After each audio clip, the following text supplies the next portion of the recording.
Okay, I think we're going live, hopefully. Hopefully this works. Okay. Refreshing the YouTube page.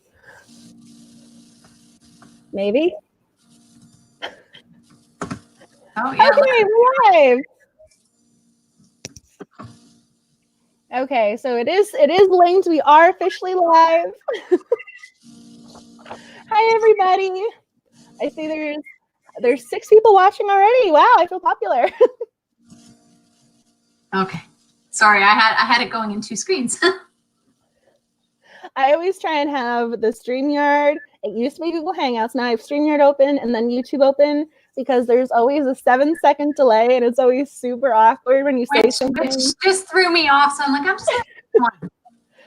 But welcome, everybody, and welcome to my fabulous guest for the evening, Jody Holford. I'm so happy that I get to talk to you. Same here. Thank you. Oh, Vicky. Hey, Victoria Gilbert. I talked to her, I think it was 2 weeks ago, because last week I was down for the count. I was very, very sick. So I'm like, wait a second. It was the week before when I actually had my voice. Yeah. And Wendy, too. That's another agency mate. Everybody is from every Fran woman is just, you guys are amazing. Oh, so is she. Thank you. It's like the Fran Club. That's my best friend. Oh, hi, Brenda. Welcome. Is she the beta reader you referenced earlier? Yeah. See, she's pretty good about telling me what works and what doesn't. See, that's amazing when you get to read the book before it's published and you have that moment of, I know something, like they don't know yet. She probably doesn't always think it's amazing. But yeah, she gets to read them pretty early sometimes. Oh, poor Fran. Yeah, she is recovering from a broken shoulder, which wrecked her holiday too. Oh, the poor thing. I hope she's feeling better. Yeah. I'm gonna have to send her a message because I'm gonna check on her. Yeah, she's still having. I messaged with her today. She's still having a bit of a hard time. So I don't even know how you would message with someone. How does that work? Would you be able to type with the broken shoulder? She must be one finger typing or something. Oh. Or dictating it. Okay, true. Yeah. Oh, poor Fran. Yeah. That's no fun. No. But she has such great taste, though. She's bringing all you literary ladies together. No, it's very exciting. I'm very lucky to be around such awesome women. I have gotten in touch with or gotten to know several of her clients, so it's been very cool. I mean, you guys all are cozy mystery related. I mean, and you write different things too, which I find fascinating. And so I think you spoke to my love of journalism because I think when I was in high school, I was determined to be a newspaper reporter. And again, this was before everything was digital the way it is now. But I always had that interest in newspapers. And so you have the newspaper angle, you have the librarian, Victoria Gilbert over here. You have others who are talking about art. I mean, you guys really are across the board. So Fran definitely has an array of y'all. Fran knows what she's doing. She's spreading us all out. I know. So, I mean, I was going to ask you about, what inspired you to write this cozy mystery, and if you could tell us a little bit about it. Deadly News. Okay. Well, actually, it was Fran who inspired me to write the cozy. I was strictly romance at that point, and I was hitting kind of a lull. I didn't have anything I was working on. I tend to write very fast. So she said, well, cozies are really popular. Why don't you give it a try? Read a few, give it a try, see what you think. So I read several, and then sorry, my dogs are going to bark for a minute. One sec. You have the most adorable dog in her books. His name is Tigger. I knew you were a dog person, so it's nice to know that this is why Tigger is so authentic, because she herself is a dog mom. Tigger is based off my 3-pound puppy. Oh, is so fully grown or puppy gonna get bigger? Fully grown, but only 3 pounds. I have a 5-pound teacup Maltese. Yeah. She was supposed to grow. She didn't. Oh. Yeah. My little guy was so funny. I brought him to the vet, and the vet said, "Oh, he's 6.5 pounds." And I look at him and go, "No, he's not." No. Because they were holding him, putting pressure on the weight. Yeah. As soon as they did that, 4.7 pounds. I'm like, that sounds more accurate. Yeah. So no, Tigger is based on our little Stella. So, but the series itself started with Fran's suggestion that I try a few cozies. The newspaper, I think I just wanted something different. And so I wrote a couple chapters and sent it to Fran. She's like, yeah, keep going. And so I wrote it in 3 weeks, and we sent it off to, we sent it off to a few houses. And I'm sorry, 3 weeks? Yeah. I just heard that. Right fast. Yeah. What? So sent it off, and Kensington loved it, so they signed 3 of them. Yeah, and it's been going ever since. So you had me at 3 weeks right there. I'm going, NaNoWriMo's coming up, and you did it in less time than Nano. I mean, Nano, at least you have 4 weeks. You're doing this in 3? Yeah, well, it is. It's I think 65,000 words. So, but how? When the story's going well, and when I have the ideas there, I write very, very fast. I can't keep up with my thoughts, so I can, this weekend I'm working on a short story, so I did 15,000 this weekend. But other times I'll hit a slump and I just can't get anything out, right? So that is mind-boggling. I was on your website, and then I went on your Goodreads, and I was adding all of your books to my to-be read list. And I was clicking and clicking and clicking, and then there was another page, and then after that there was another page. And I'm going, how long has she been writing? Yeah, 4 or 5 years, I think. Yeah, but when you say 4 or 5 years, some people do a book a year, and you have several pages on Goodreads. Yeah, I do. I do like to write. That is incredible. I've been lucky too. I've been with different publishers, so a lot of times now it'll start to really slow down. I do have we can talk about it later, but I'm doing a pen name for rom-com, but right now it'll slow down, but it seemed like I had so much at once a lot of times because I was with different publishers, so I'd have all these back-to-back releases. So now I'm with Kensington. I'm still with Untitled, but I don't have any more books scheduled with them. And then I'm with St. Martin's as Sophie Sullivan. So the pace will slow down. Wow. Oh my goodness. I can just, what is your calendar look like? Do you color code these by the houses and what you have to do? I mean, that's a lot of writing. No, I learned a long time ago to stop writing more than one book at the same time. It helps me focus if I just stay in the same world and get that one done. So if I have one to do, so I'm working on a novella to give away with my my newsletter in December. So I will just work on that this week. I won't kind of crowd my brain with anything else, and then I'll do something different after. So, I mean, one of my questions, I'm totally jumping ahead here. I mean, the Britton mystery series, you just had the 3rd one come out. Is there going to be are you going to start working on the 4th one eventually? I already wrote it. Yeah, I had it in September. So that is amazing. Yeah, and I'm a teacher, so I had summer off. So to be fair, I did have time to write it. So but you work full time though then. Yeah. You have a full-time job and you're writing like this. I did, yeah. You are an inspiration. No. I'm not going to know what to do with myself because it's going to slow down.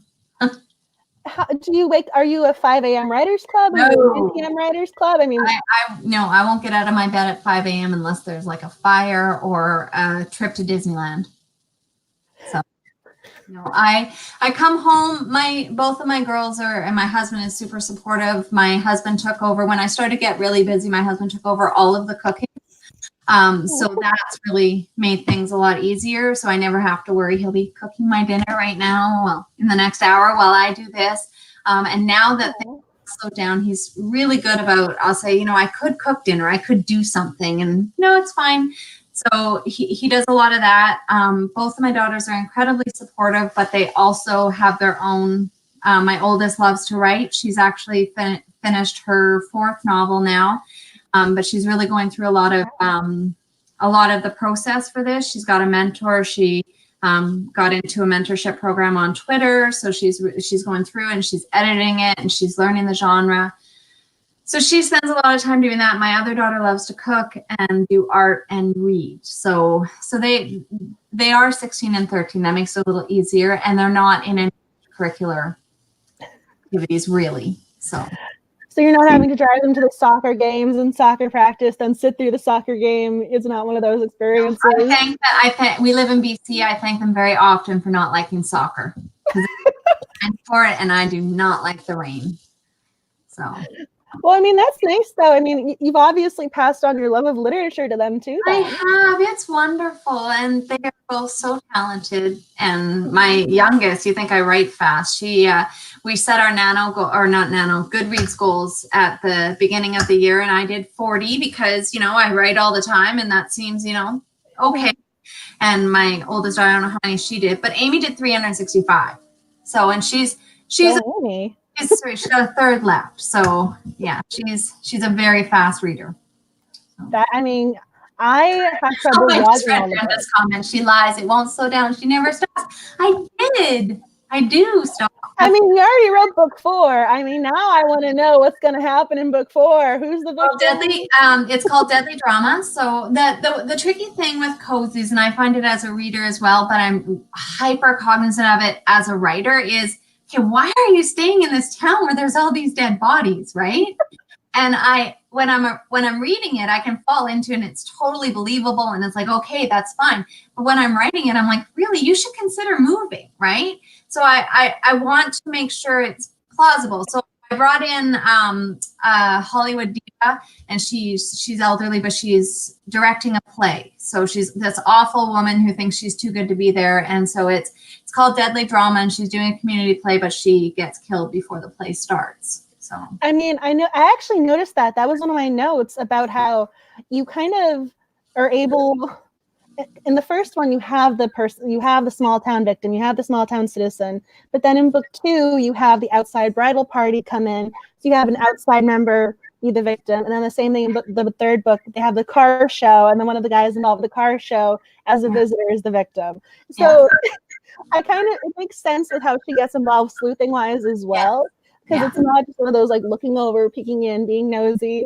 I kind of appreciated the fact that it was like, oh, this is news. I need to look into this. And these are people coming to the town. What is this story? So you kind of had to. Is that how that kind of came about then? It is part of it. Yeah, absolutely. It is part of it that need that, because really she shouldn't be getting involved because she's the editor. She doesn't need to be out there catching the stories, but because they all kind of work together and they've been short-staffed since she started, it has been a necessity for her to be out there. And again, I read so many cozies. I love them. I checked with, my good friend who's a cozy writer and my best friend who reads cozies. Are you sure it's okay to have this many murders? When I'm reading them, I don't see it. But when I'm writing them, I'm like, well, it can't be someone else that dies in the town right away, right? Because then, so I'm aware of it. And in book 4, I had mentioned this to my best friend when she was when she was talking me down, that she feels like, okay, am I bad luck? I've grown up in this town and everybody keeps dying.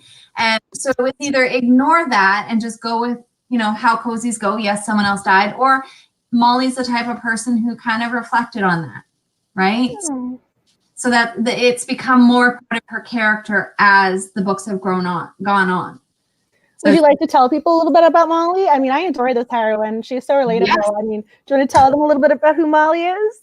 Molly is this person who sort of believes in signs, but not all the way. If there's something else pointing her in a different direction, she's fair, and she's a little bit hard on herself because she wants to do well. She's very aware of her impact on other people. She takes mentoring Hannah very seriously, and even though she could logically say she wasn't responsible for Vernon's death, she still felt that guilt. So she's very aware of the way people touch each other's lives, and she's very accountable for her piece of it. So she's sweet and she's funny and she's smart and she can't help but be curious. So she's afraid of falling in love, which is exactly what she does right away. So I mean, you have to give her credit too, because her reservations aren't unfounded. She's had bad romantic relationships in the past, so it's understandable why she's hesitant, even though same with a new book boyfriend of mine. I'm in love with this guy. He's amazing. That makes me very happy. Like, I mean, he's very easy to fall in love with right upon, first reading about him, first glance for her. I mean, but it's understandable. And so the wall she has, it's not just insurmountable, which I appreciate, but at the same time, she does have a little bit of reservation. If she just went in like both feet, jumping right in, it would have been a little unrealistic. So you made her relatable and real in that way.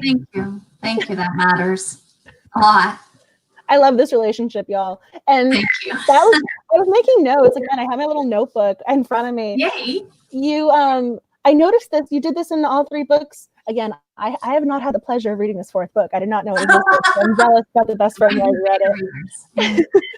You because around like the 20%, that's when the mystery starts unfolding. But up until the 20%, you really get to know the characters, and you get invested in the setting and the town, and then the mystery happens. Yeah. So there is more of kind of an emotional kind of pull for the reader before you get invested in who done it. Yeah. So I kind of want to ask about that. I actually studied that piece of it when I was looking at the Cozies, and friend recommended a couple. And of course, when you're going through and you're reading the Cozies, and then I realized how prevalent they are. So I had all these ones to choose from, and I kind of got hooked actually on Sarah Fox, Agatha Frost, and Harper Lynn. And I noticed in a lot of those that was the kind of the setup that they did. It was a story about this person first and what's happening in their life, and then all these little connections to the town. And I think all of those, I hope mine models that and how the relationships become vital. But yeah, it's definitely a style I tried to emulate, because I feel like if the audience doesn't feel connected to the town first, they are going to be like, why would you stay here? You've been here 2 weeks, someone's died. Why don't you go? Right? So, but you fall in love with the people and the place as much as the main character, or at least you hope you do. And then obviously I was so invested in this relationship. I mean, because you also do, I was fascinated by it because the romance was almost integral to the story, because it wasn't one of the secondary or tertiary plot lines. I mean, it was very prevalent throughout the entire narrative. And so I was going to ask you how you balance the romantic relationship with the cozy mystery, because again, the emotional attachment with these characters, I was very invested in them. I mean, yes, I wanted to know who the victim, like why there was this person and what did they did. But I was going, is she going to tell Sam she loves him? What's going on over here? Yeah. I need this information. So really, I don't balance it all that well. And we touched on this briefly before the live broadcast. And I understand it a lot. Any of the negative comments, not any, but some of the negative comments come from those classic cozy readers that, okay, there's a lot of the romance in here. And I get that, because the ones I read, that the relationship is secondary. It isn't on par with the mystery. And mine are, that's my romance writer coming through. It's also, as I said to my best friend when she read the last one, she's like, wow, this one's romantic. I'm like, I know, I thought he was going to make me cut it out. And he didn't. So I kept it. I love that piece of it. And I think it's a good balance. I don't handle dark very well. I used to read different books. Now I'm very much, it has to be happy. It has to be upbeat. I love cozy mysteries because you never see too much, but I need that balance of the other half of it, right? Like, yes, things are this hard over here, but on the other hand, this wonderful new thing is blooming. So, I try not to, I don't intentionally put it in, but it's there, and I just expect someone else to tell me to take it out if it shouldn't be. I mean, again, I read a lot of romance and a lot of cozies, and the one thing that really struck me was that this was not a slow burn. There's so many cozies where they don't have their first kiss until five books in. That's their first kiss. Yeah. And so you did not. That was not the case. Yeah, that's not me. I'm not very patient. And again, I really did with this series think I had 3 books. So I thought, in that third one, this is it. This is, if you're going to walk away from the series because none of us have any choice, then I want you to know that she did okay and everything's fine. Now there's more. So I'll back off a little bit, but yeah, it's part of, being that age, finding your person and exploring different opportunities. But yeah, there's not much of a slow burn. She wanted there to be, but Sam's just too convincing. Well, I mean, if you meet a guy like Sam, do you really want to have a slow burn? I mean, if you find a Sam, you want Sam. You're all in. Yeah. I made a note about what was it? Shannon and her mother Cora, and how they stole Sam. I'm going, yeah. If you see a Sam, you're gonna steal him where you see him. That's right. But I mean, my other favorite character was Tigger. This dog is the cutest thing, and I wish he was real and just jump out of the pages. He is. I'll get my children to bring her down in a few minutes. She is real. She is real, and she is bouncy, and she is ridiculous, and she's 3 pounds of like pure bossiness, because she every night at 11 o'clock, my husband and I watch a show in bed, and then he like just as soon as the show ends, she just gets up. She's like, I'm going outside now. It's always him, but yeah, she's determined. She's pretty funny. I mean, so cute in the book. I mean, that was something else that kind of, you would have those tense moments, then all of a sudden the dog would, put the butt, like, it's so funny. You have this way, she puts the butt right on the seat while the girl's about to be teary-eyed, and then you look down, the cute little dog is looking up at you. Oh! There's my husband, who's obviously watching. So this is Stella. My husband of the year. Thank you for letting her write. This is Stella. She's so cute. Too. Her name is Luna, so it's like Stella Luna, like the book by Mem Fox. But, yeah, we got her 3 years ago. Our other dog passed away, and she kind of healed everybody's hearts a little, including the other dogs. So, so well behaved. She's pretty good. Yeah, she's like, what are you doing? Why are you? But this is all of her. Like, this is it. She's very tiny. But I mean, she's being a very good sport. My little guy is over there chewing a tree, and if I were to disturb him, he'd be mad at me. Yeah, no, she would love nothing better. Usually I sit with my legs crossed, which I shouldn't, because that's a bad writing position, but I sit with them crossed, and she likes to sit right in my lap. So, and I'll send you a couple of pictures. The other day, my husband was writing IEPs, and she sat like on the keyboard, and he's like, that's not easy. No, my dog, I can't. Again, I would love to sit on the couch and write, or sit in bed. But if I do that, he knows that he can come up on my lap and get involved. Have to be at the desk. I can't. I mean, then he's on the lap while I'm at the desk, but at least he's on the lap and I can type. Yes. Yeah, she would prefer to be on you at all times. Oh, so cute. She's pretty sweet. She's a sweet puppy. She's a good girl. I love that I love that Tigger is real in this way. This is adorable. Hannah's actually real too. She's based on my oldest daughter, who runs her school newspaper, actually. I'm like, I now want Stella to be Max's playmate. I'm like, they can have a play date together. So just a little bit of a travel thing. A little bit. Hannah is loosely based on my oldest daughter. She's very into writing, as I said, and now that I've said that, if they're watching, I'm going to have to write Amy into one of these books, because she will think I don't love her as much. But Kaylee likes to write, and she's very focused. And I think there's something special about the relationship between Molly and Hannah, because a lot of times adults don't give teenagers that chance to be in an adult position. And Kaylee writes her stuff, and it's more cohesive than what I write. Like, she's very, very good, right? And I think we miss out a lot of times, because we just think, well, she's just a kid. So when Molly gives her that chance, Hannah doesn't want to let her down, and it kind of gives this chance to foster that talent. I loved, there was a scene in the first book, it was so cute, when she says, oh, well, would you be interested in a paid internship? And she just lunges at her and hugs her, and she goes, I'll take this for a yes? Is this a true yes? I don't know what to do with this. Yeah. But it was so sweet. Yeah, it's a good, it's funny when I talk about things, I realize how much, like, I don't mean to put us on the page, but that's something. Like, I would do, give my kids something, and they'll be like, yes, and they just, hug and stuff. Or you see it, and it makes its way onto the page. But yeah, I think that mentoring thing is really, really, it's something both characters really need. I mean, I think it's adorable. I love the way Molly interacts with the characters. Thank you. I really do. I love this character. She's a good girl. Thank you. I mean, you just want her to be happy, and you don't want her to get injured in any of these mysteries. Yeah, no, but it's probably time. I'm going to have to shake things up if I do book 5 and 6 a little bit. So, I mean, the one thing I was going to be, so first of all, in the first book, I'm spoiler alert, Sam was not the killer, but I was so concerned going, he cannot be this killer. I'd be so mad.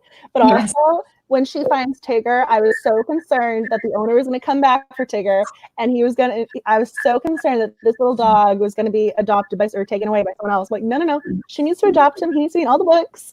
Yeah. Like, she wants companionship, and she said she wants him, and she's taking care of him.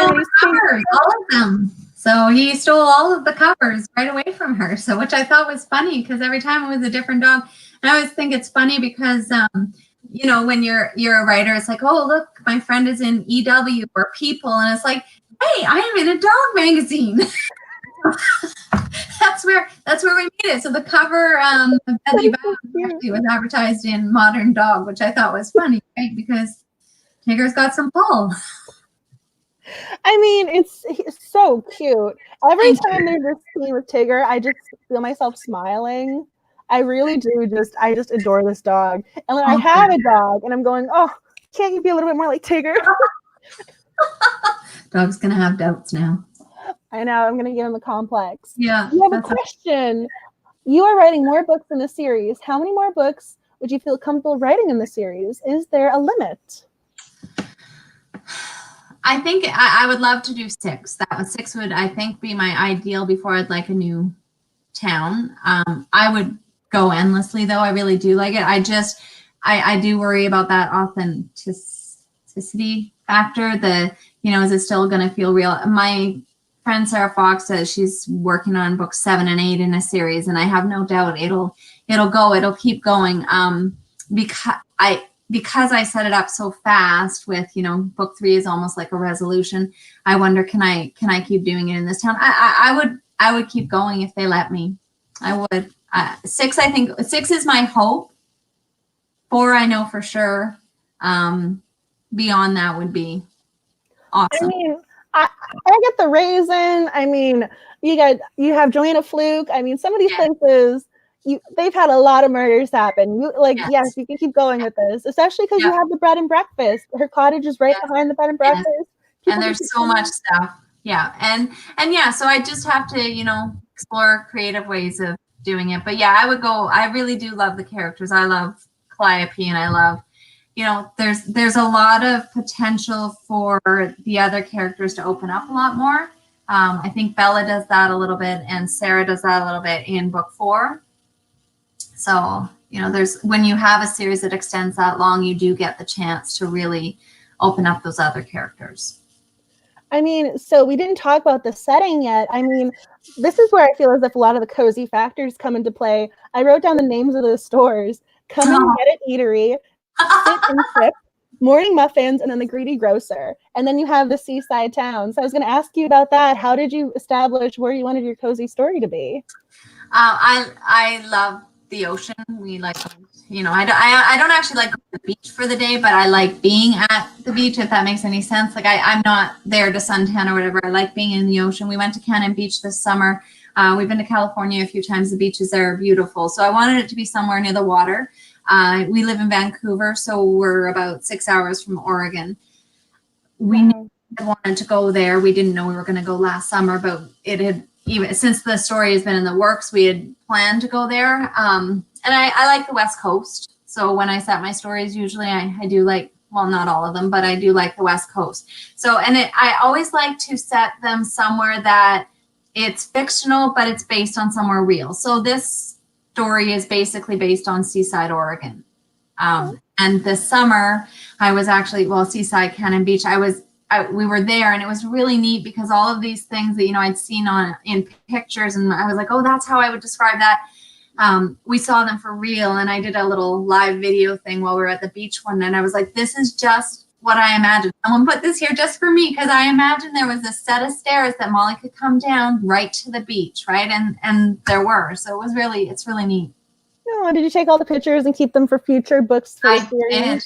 Yeah, I did. Yeah, it was really cool. Like the shops and the way they're together. There's something so sweet about small towns like that, right? And I think that's why people love Cozies, is you really feel like they're bigger than you think, but there's all these cute little sweet places that you just want to stop in every one. I mean, it was funny to me when I didn't realize at first Catherine was Sam's mother. Yeah. So you have the characters who are intertwined and you don't realize it yet either. So I like the fact that you have those characters where it is a cozy enough town where the gossip will spread from one person to another. And so at one point with the sheriff, he even said he had to acknowledge, like, yeah, I understand gossip. Like, I'll give it to you. It's a small town. Yeah. Yeah. And it is. It's part of what makes them, it can have negative things, but it's part of what makes them a positive place as well, right? Excuse me. I told you I've been sick. I was just trying so hard not to cough. Aww. No, I apologize. I've been coming. Again, it's been a weird couple of weeks, Oh, but I no. love the books. Again, I got to Thank reread you. the books because I was sick in bed, and so I was rereading Tigger, and I was reading. Sorry you were sick, but I'm very glad you got to read them. Oh no, I love the books, and Thank so you. the third one just came out too. Yeah, last Tuesday. And it came out and people were so supportive. It was such a great release. I know that on the reader side of things, you're just buying books because you like it. But once you start writing, you're on the author side of things. And you're like, somebody please buy it. Other than, my mom, and actually my mom won't pay for them, but other than, the few people. And it was an amazing, to me, release. It was probably the best one I'd had. And that says a lot about Cozy readers and their enjoyment of the series. And it was just really, really humbling and wonderful. I'd been a little bit stressed. I had eye surgery 8 weeks ago and it didn't heal properly. So I've been having a hard time getting back on the computer and stuff. And I finally felt like I could manage some time on there. And I emailed my publicist. I'm like, I want to throw something together last minute for a trivia night. Can you help me? And she put everything together. It was wonderful. And then I thought, hey, are we going to do anything? Is anybody going to come? And people were so engaged and interactive. It only takes a few people to make someone feel good. So it was wonderful. It's been my most positive release, I think. I hope you're feeling better though. I am. I'm still having a hard time with tiny script, but I'm back at the computer and actually writing. So I feel pretty good about that. I got the impression nothing's going to stop you from writing. Pretty much. I'm still going to, yeah. Pretty much, yeah. So I was writing in between, but just not like I was this weekend. This weekend, I felt like I was back to myself. So, 15,000 words is back to yourself. I mean, I can't imagine what like the peak is. I mean, if that's the normal you, what is the, I have all the time in the world to write? Well, I think actually my peak was 87,000 in 30 days. So, but as I tell people who often say, oh my goodness, there's a lot of editing that comes with that, right? Like my fingers are flying and my thoughts are flying, and there's a lot, there's something to be said for taking your time and crafting each of those sentences. I do have to craft those first ones. I cannot start a book if the beginning doesn't feel right. But the quicker you go, usually you spend more time on the other side. So are you a planner? Are you a pantser? I mean, if you're writing that amount of words, are you looking at the outline to allow you to get that far, or are you just going for it? When I write romance, I have to pants. I can't. I've tried laying it out. I can't. I have laid out things. I've done the sticky notes. I've done the goal, motivation, conflict. But basically, when I do a romance, I start with an idea. What happens if she comes home and feels like she doesn't belong there and she's the one that puts everybody back together? That's Falling for Home, by the way. So I take that and I get an opening scene in my head and I go.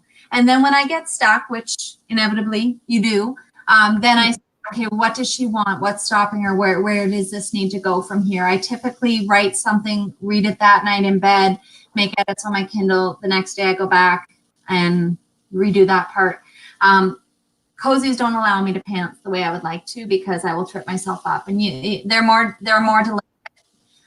Romance has a formula as well, but Cozies, I really have to know the end. I need to know who did it, why, how. So there's a lot more plotting in those. So yeah, I am definitely a combination of both now because it had to be. And I do find that I've got a clearer idea in my head of the romance books now. Even if I do just start, I have a clearer idea in my head because I've been plotting the other books.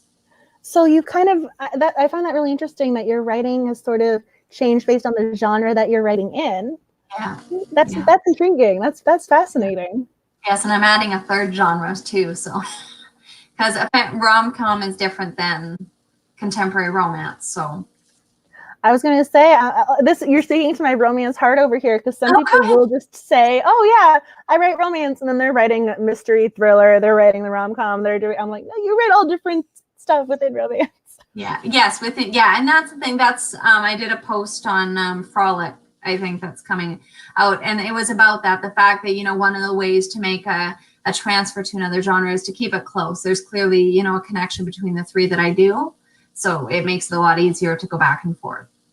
Oh no, you had me laughing out loud in these books. Sometimes I was also going, there was a moment in one of the books where I was cringing, like, oh, what's gonna happen? I was on the edge of my seat. Yay! But you were eliciting emotions. I can understand you saying that's that. good. I'm such a chicken, and that's good that I can get someone to do that. So, I mean, I was gonna ask, do you have a favorite character that you've written?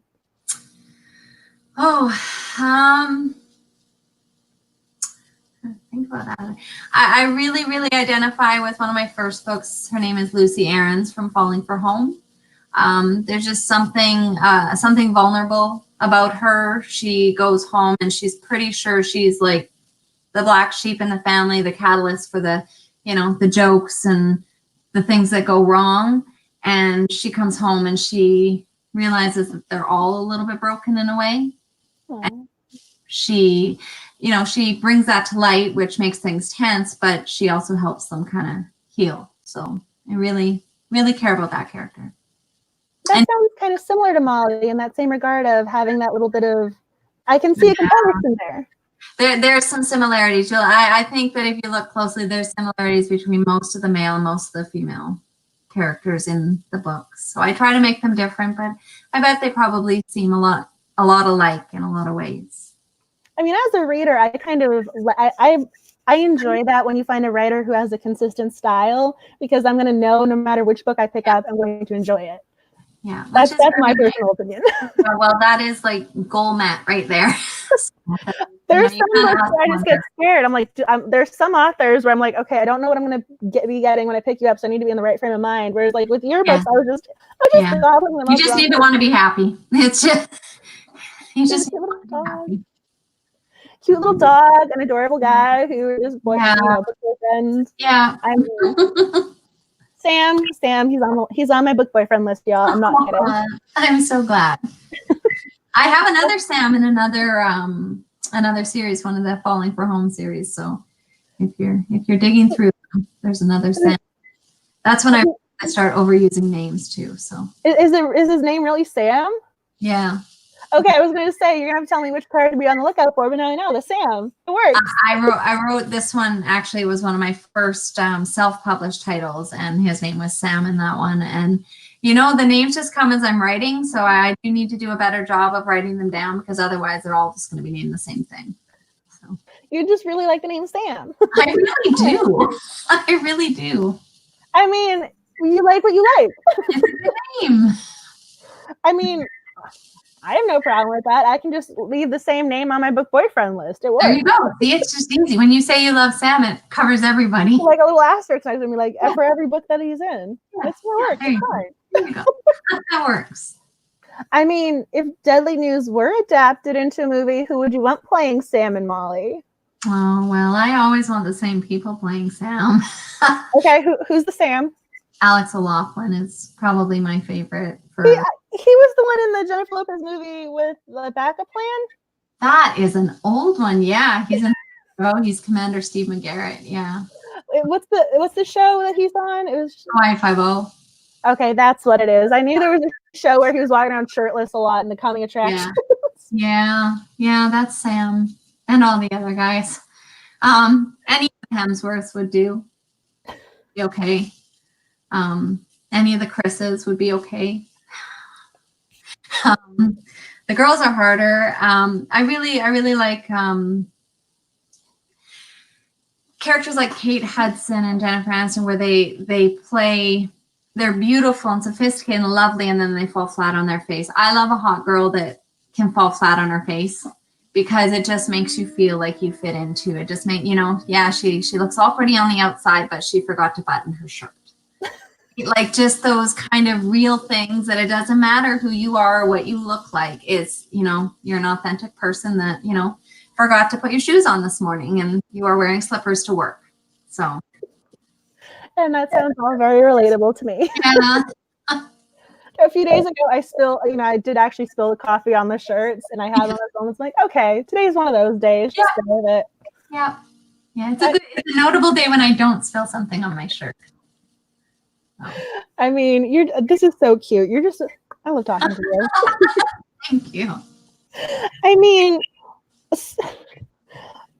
I'm like utterly fascinated by your writing process because I have my questions down in front of me and I'm just going, this is just, you're so fascinating with this. I mean, if you had a writing mascot or spirit animal, what would it be? I mean, what represents you as a writer? Well, that's a good one because usually I identify with a sloth, which might sound ironic, but I really do like to be cozy and lazy. But I don't know. You know that Kermit gif where he's typing like crazy? That's you? Yeah, probably. Yeah, if I'm going, and yeah, it's. Well, no, there's actually, when you said sloth, so I'm probably going to make myself, you can take this as you will, but there's a book called like The Philosophy of Being a Sloth. Oh, really? And like learning to take things slow and learning to breathe and learning to relax and going, it's not about necessarily being slow. I'm like, you can say sloth. I actually will go with that. Yeah. I like that. None of it's true when it comes to me. I want it, like, if I have a story idea, I want it done. I want it now. And I don't want to go back to it. So the editing process is a little bit tricky for me because I get really tired of my own words quickly. And you have to read through it a lot. So. I mean, so when you're writing this, are you writing in the morning, writing in the evening? Like, are you just writing all day? I mean, how does this happen?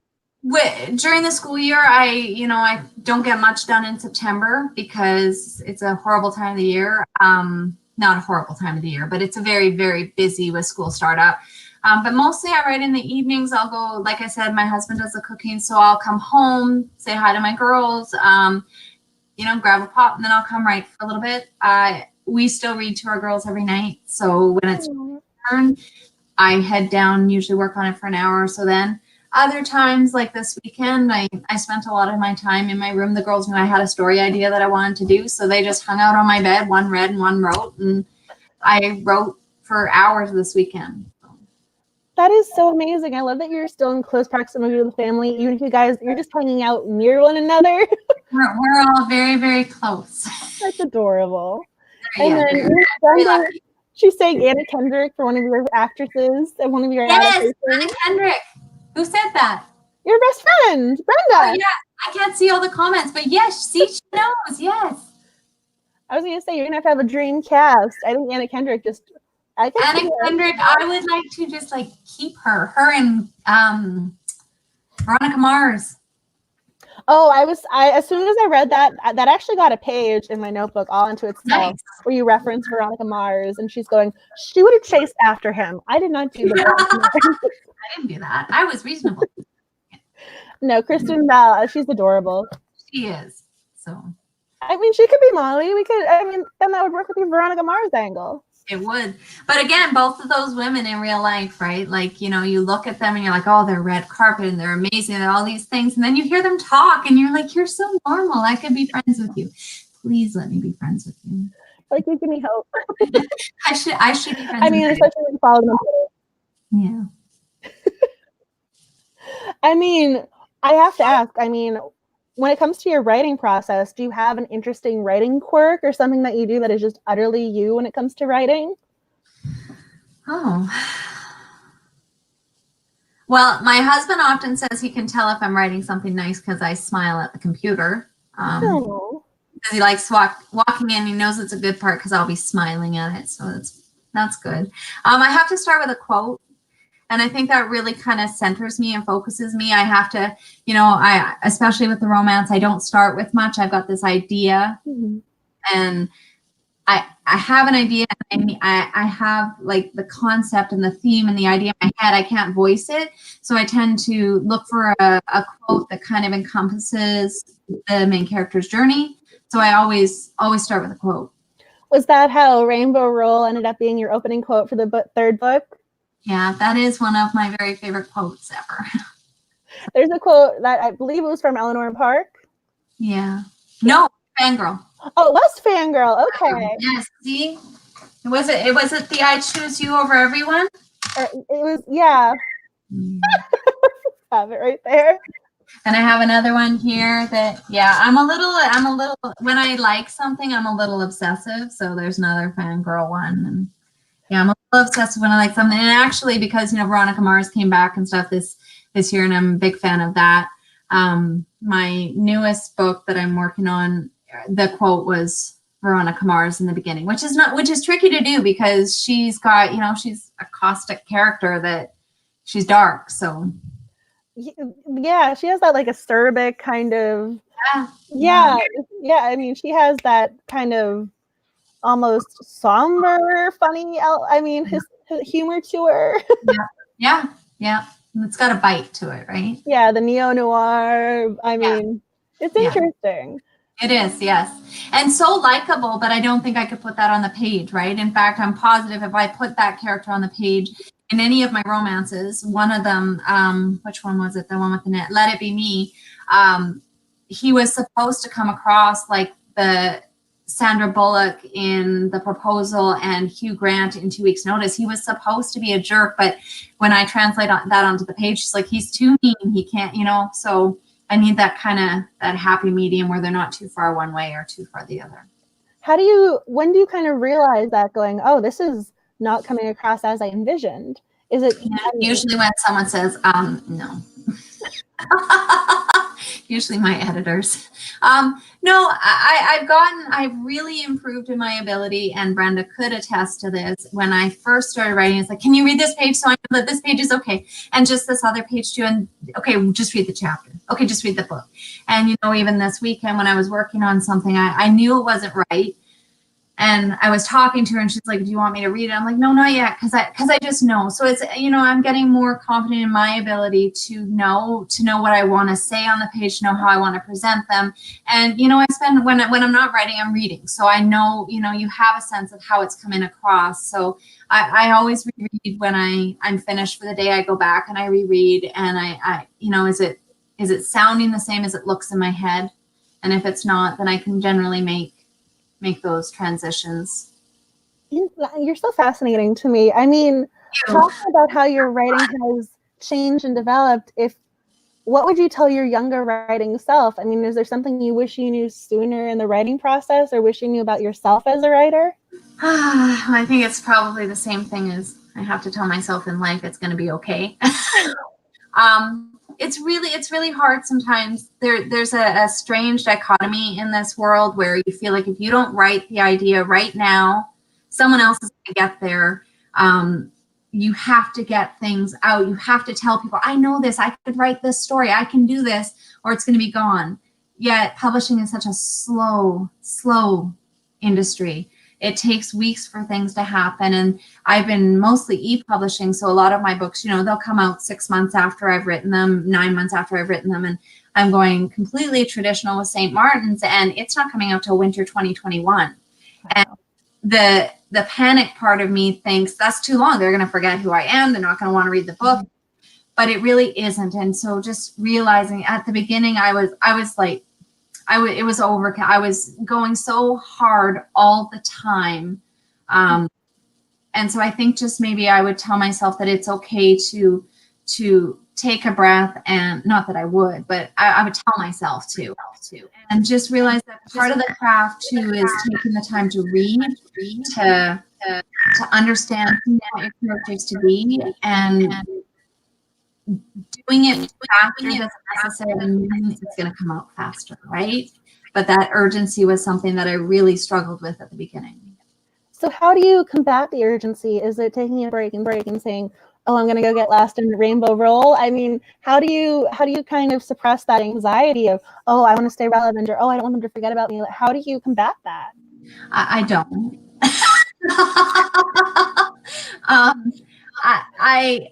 I started quite a while ago. I don't know if it was Fran who said it or one of my other wonderful writing influences or partners that just said, like, while you're constantly waiting for something, write. And the other piece that I would tell myself is, it doesn't always have to be for something. So, the Angels Lake short story I'm writing, it's keeping me from thinking about the fact that, my other book's not going to come out, and I've had my last release while. It's keeping me busy, and I can offer my readers something else. I can focus on other pieces of, well, I was going to say the business, but really I try to push that off as much as I can. I have a very, very wonderful person who helps me with some of that stuff. But yeah, I read a lot. I draw. like to do little things like lately, well, you probably see if you look at my social media, but I'm really into Morse code right now. I don't know if you can see that. But this one says I love you. My husband and I have the same one. I can't, it's like I have spatial issues. Anyway, so I've been making with a webcam. Sorry. So I find something else to do. I do love to read. I tend to reread a lot. So I have a stack of books that I always will read constantly. Hey, Amanda's question dovetails perfectly with this. She wants to know if you write, or excuse me, if do you enjoy reading the same genres that you write? Yeah, I really do. I really truly do. I love cozy mysteries. I love romance. I absolutely love romance. I love a lot of young adults, and the romance piece always comes in there with that little bit of angst. I used to read Oprah's book club and all of the, the characters and things like that. I don't anymore. It's hard for me, you get a book hangover. People are familiar with that, but mine doesn't go away. So I think Nicholas Sparks broke me. There was a book of his that it didn't end the way I felt it should have. And I was like, you know what? I need to know how it ends, and it needs to be happy. So even romance, and Shannon Schroeder, who's another of Fran's clients, she's never had a book that I've read of hers not end happily, but she knows I still read the end first anyway. I just gotta know. I gotta know how it ends happily, and then I'll go back and there's no stress and I can read it. So yeah, I do read in my genres, but I'm not. A couple of friends are trying to read Colleen Hoover, and I can't have too much angst. So, do you have any auto-buy romance writers, or when you go, oh, she has a new book out, immediately purchase? Yes, Nora Roberts, Carly Phillips, usually Jennifer Probst. I'm a big fan of her. I love Rainbow Rowell books. I don't have that. My shelf, I had gotten rid of all of my books over the years because we didn't have room, and I got a Kindle, and now we just moved into this house a few years ago, so I've been slowly rebuilding my shelves, and so some of the things that it's always a physical copy is Rainbow Rowell, Emily Giffin. So those ones for sure. I was going to say all of those writers, I fully agree and fully support that auto-buy decision. Yeah. Nora Roberts, queen. Nora Roberts, they had a Rotary book sale last week in our town, and I went through the Nora Roberts table, and I was like, other than the J.D. Robb and the three new ones, which are quite like Shelter in Place is hard. I can't do that one. And there were two before that I couldn't. But other than that, I have read every single Nora Roberts she's written. Wow. And she's written, somewhere in the realm of like 400. Yeah, I do get a little obsessive when I like something. I mean, with her though, it's one of those, once you get obsessed, there's no end in sight. You just got to keep going. And how wonderful is that? You can literally keep going. So, and I did. I actually just met her for the first time on Saturday. You did? Where did you meet her? I just met her. I was so worried I was still going to be sick. And I wasn't, thankfully. I just sounded, I still sound like I had a cold, but I was fine. My friend Kate and I, we had been planning to go to Boonesboro for the longest time. So, yeah, I finally got to meet her. I haven't posted the Instagram pictures yet, but she was dressed up as the pirate for Halloween. And I fangirled at her so hard. I mean, I was surprised she wasn't like scared. No. She's got to be used to it because she is the master. I can't even imagine being in a room with her. Was Boonesboro exactly what you thought it would be? It was. I mean, again, I live in DC, and so I live in the middle of the city. And so as we're driving out there, all of a sudden it's just land. And so when we get to that town, I'm like, this is Hallmark. This is Hallmark in the actuality. This is like a Hallmark town. It was so cute. And they had the best little stores. I mean, I had so much fun walking around there. It was just amazing. And then I got to meet her, and Meg Chili was there. I always love her, but when you said Nora Roberts, I'm like, yes. High five. Yeah. Yes. Oh, that is my dream to go there. It would be amazing. I would love to go there. I mean, she's so little too, and she's in the corner, and I'm looking, going, she's there somewhere. Yeah. She's another one of those ones, though, right? I mean, she's so amazing at what she does, but you listen to her speak, there's no nonsense. It's like, sit down and write. That's how you write a book. Like, there's not, you think that she's, this soft, sweet romance writer, but she's very real when she speaks and very, I hope I find out one day in person. I was That would be the biggest thing in the world, to go to Turn the Page and do a book signing there. I think she's doing another one in December. So if you ever want to do a road trip. So if my husband's listening in and he approves that, then someone's got to feed me dinner, though. I'm not going to do that myself. Okay. And then, Amanda, I like a happy ending. I like a happy resolved ending too. Yes. I fully support Amanda's comment. And then I had heard of that too and thought about attending, but I was sick this past weekend. There's something going around. I think I'm blaming the change of season. It's cold and flu season. There's going to be a lot of it going around. See, I'm hoping now I got it out of my system. Now I'm just fine from this point on. Just no more. We're good. All rest of the winter season. We're good. There you go. But I agree with Amanda. It's one of those, it's interesting that you flip to the back of the book and then you read, knowing you have that. That's not the right thing to do. I realize my actions are wrong, but I have to, and I don't regret it ever. In fact, I often read the good parts too, and then I go read the whole book. Like, how long do I have to wait for the kiss? So then I go in knowing. See, that's why you didn't write a slow burn, because you understand the I don't know, that emotion in the reader where you're going, they were so close, that almost kissed, and then they did. Yeah, it just drives me nuts. Just get in there. And if it doesn't end with the kiss, it's something. I mean, have you done any book of conventions or book events where you got to interact with your readers? I'm kind of curious because you mentioned doing the online event. I've done a couple local. I live in it doesn't seem like a small town, but it's a fairly small town, so low turnout. I did one signing in Barnes & Noble. There were a few people there.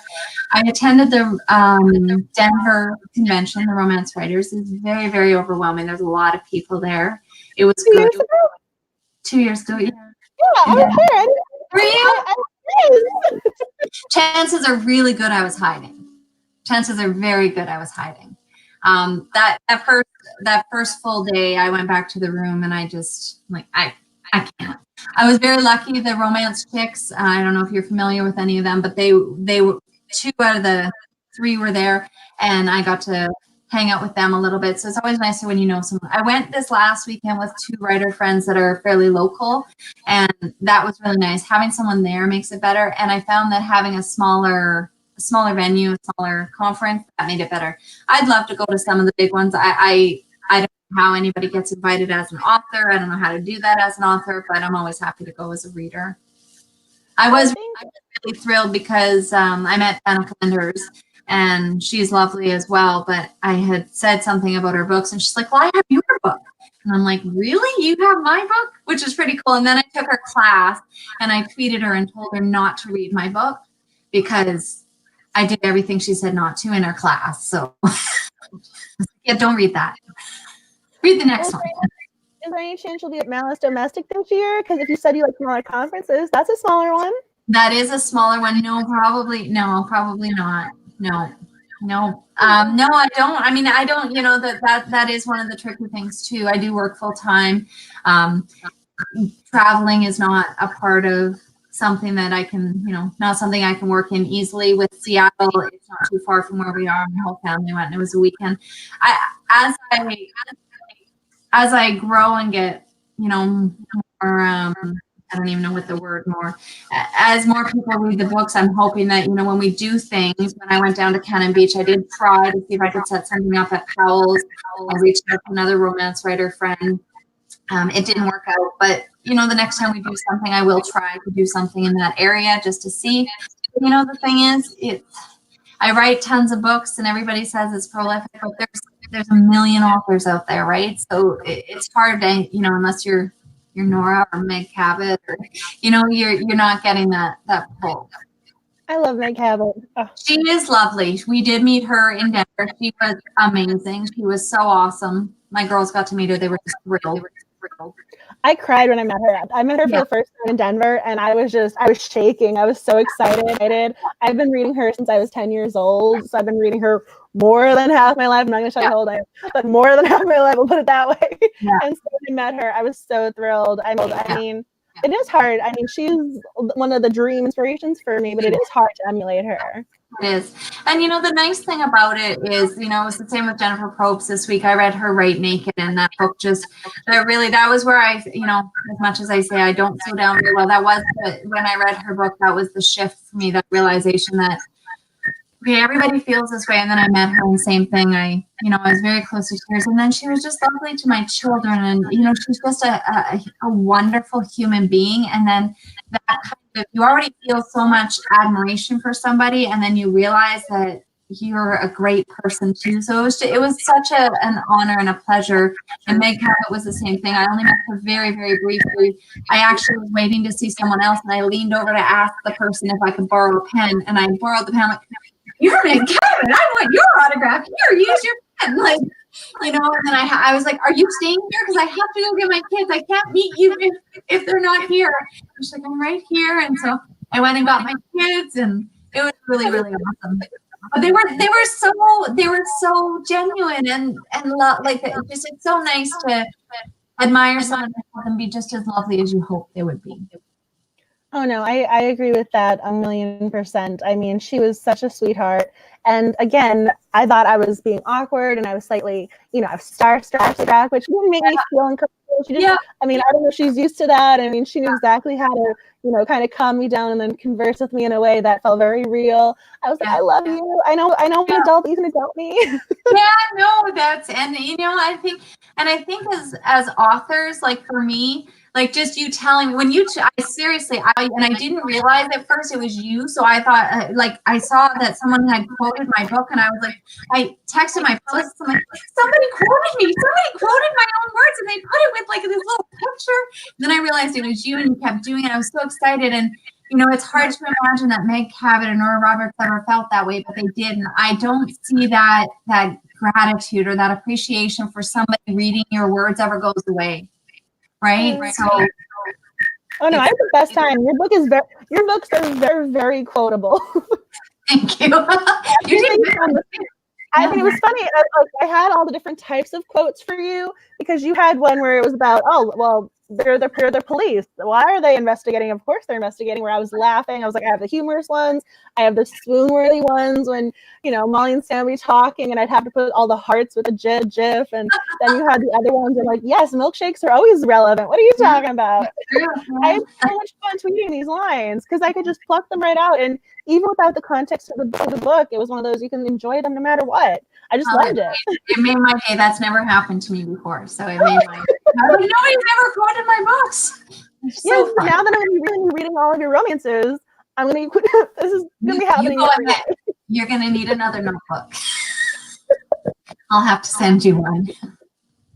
Oh no, I had the best time reading. I was taking my little notes, like, and then I was plotting out. So this might have been, I don't know if you've read, I kind of got the impression you've read Nancy J. Cohen's writing Cozies Mysteries, because it was so funny. Or maybe this was just her being the newspaper writer. I was writing down what she was putting on her whiteboard to try and track the killer. So at some point, I'm gonna have to actually like take a picture of what her whiteboard is like to me and what I envision it to be. No, I did that mostly because I was like, I don't know how she would sort through this, right? So that's like a thing for me. I'm like, if I was doing this, I would have to write it down. Of course, if I was doing it, I'd write it down and I'd lose the piece of paper I wrote it down on. So it wouldn't be very effective. No, which is why it's like, this is also why I'm not a sleuth. Yeah. You were so adorable. I'm having the best time talking to you. I was like, I didn't know what questions were. I'm loving chatting with you. Well, it's easy. It's easy to keep my eyes on the screen, so it's like it's just us. So it's okay. It's okay. I know. If anyone has any questions, please comment. I know. I was just having so much fun just chatting with you. I was like, and there were pre-written questions. I'm like, thank you for doing this. It's awesome. Oh no, I'm so happy, honored, and happy to get to chat with you. I mean, one of the things I was going to ask you was like what you enjoyed the most about the writing process, or what you enjoyed the most about writing in general. I mean, you're so prolific. There's a reason why you keep coming back to the page. My brain is very busy. It is, me and my daughters have anxiety, and they all present in different ways.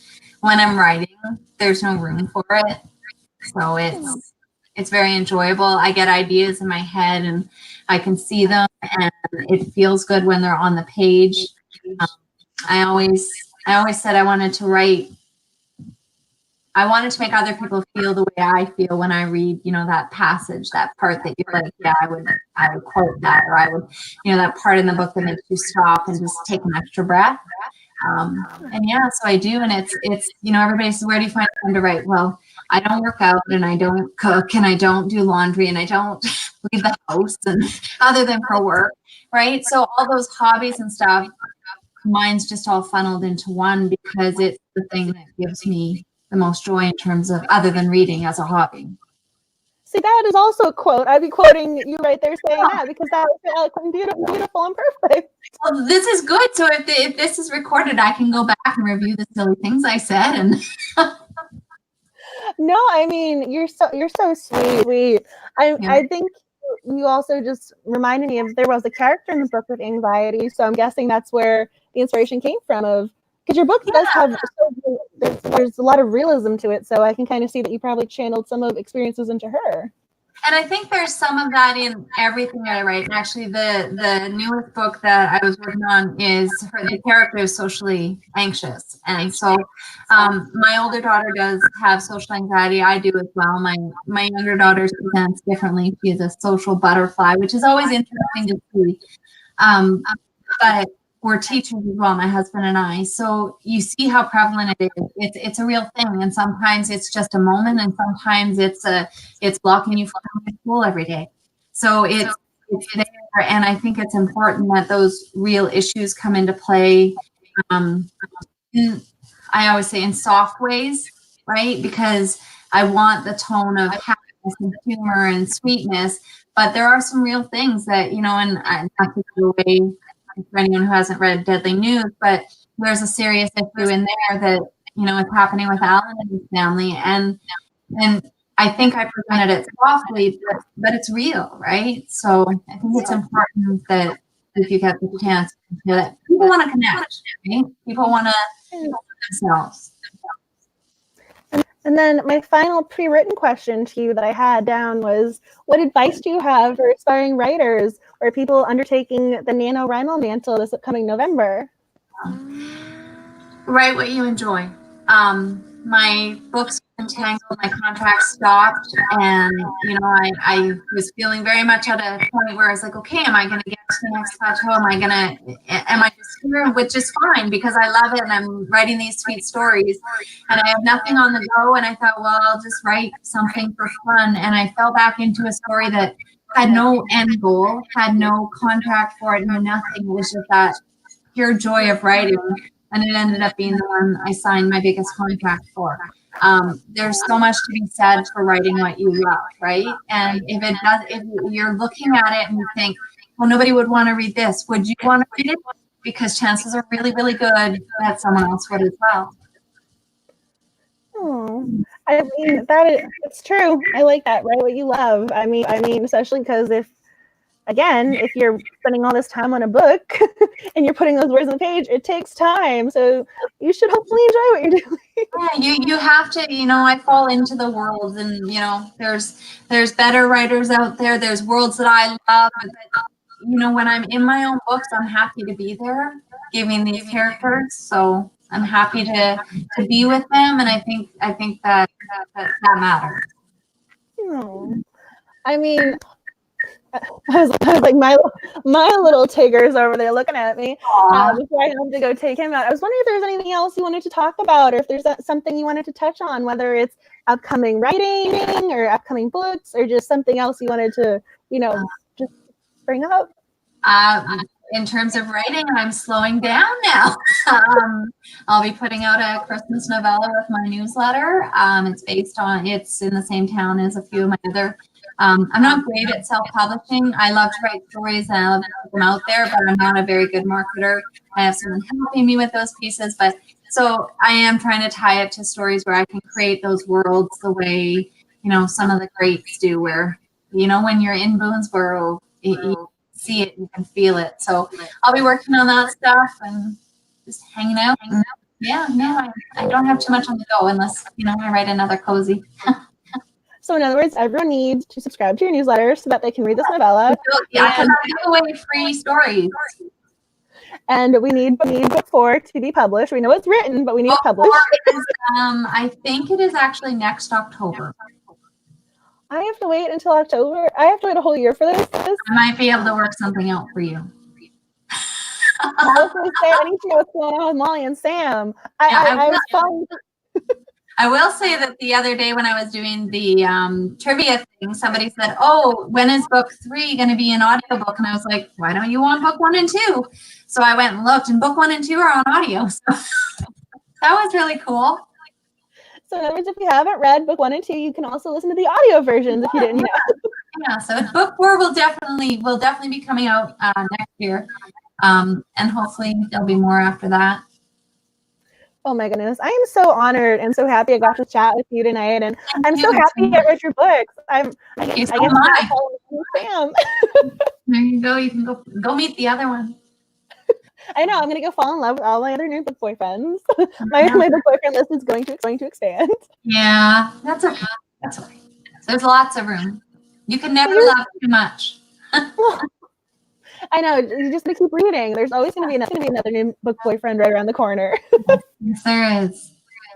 I'm so honored that I got to talk with you tonight. I'm so happy that you were with Fran and Fran introduced us. I mean, shout out to Fran Black. I hope she feels better. Thank you so much. Yeah, Fran, maybe later you can, I don't know if you can listen later, but I'll update you. You can read without using your fingers. So I don't think you can type much right now. And thank you to everyone who's joined us tonight. Yes, I mean, very much. I know there's a whole bunch of comments. Like, thank you to everyone who's I'll go read through them now. Yeah, I'll go read through them. It's been so much fun. And I mean, you are welcome back on my channel or chat with anytime. I'm so happy we got to do that. Awesome. Thank you. It was really, really awesome to meet you. And this was a great opportunity. So thank you very much. Oh, have a nice night, everyone. You too. I don't know how to hang up, so. Bye, everyone. Bye. Thank you.